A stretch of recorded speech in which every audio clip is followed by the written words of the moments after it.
আল্লাহ পাক অবাক হয়ে যান সেই যুবককে দেখে, যার প্রবৃত্তির তাড়না নাই, সে আল্লাহর দ্বীনের পথে ছুটছে।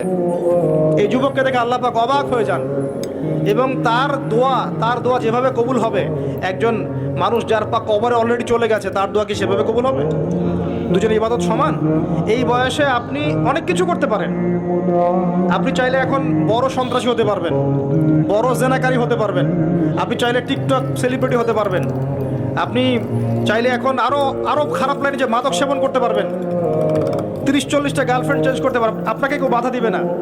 আপনি চাইলে 1-2 হাজার টাকা দিয়ে জেনা করতে পারবেন, উন্মুক্ত সব আপনার জন্য। ইভেন এখন আপনি চাইলে মদও খেতে পারবেন, লাইসেন্স দেওয়া আছে, আপনি করতে পারবেন। এই সময়টা আল্লাহ পাক দেখতে চান আপনি কি করেন। এই সময়টা আপনি আল্লাহর দিকে ফিরে আসেন, আপনি কোরআনের দিকে ফিরে আসেন, সুন্নত অনুযায়ী জীবন যাপন করেন। আপনার জন্য অপেক্ষা করছে জান্নাত। কি চান আপনি সিদ্ধান্ত নেন।